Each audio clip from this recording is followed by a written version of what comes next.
นะครับลองดูถ้าโดยตรงน่าจะร้อนครับใช่อาจจะแบบจ่ออะไรเงี้ยมันน่าจะร้อนใช่ครับ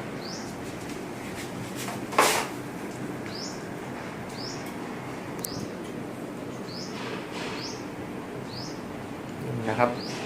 ลองพ่นบนตัวหมาดูนะฮะแต่ว่ามันไม่น่าจะร้อนมากนะพี่ลองดูครับพี่นี่ครับนี่ครับฉีดบนตัวสุนัขได้เลยเนี่ยครับพี่ฆ่าตัวเห็บบนสุนัขได้เลยอย่างน้อยมันก็ต้องไต่หนีออกมาแล้วนะครับน่าจะแห้งแล้วหลุดให้เราหยิบง่ายขึ้นเห็บไม่ตายนะครับแต่ว่ามันน่าจะแบบ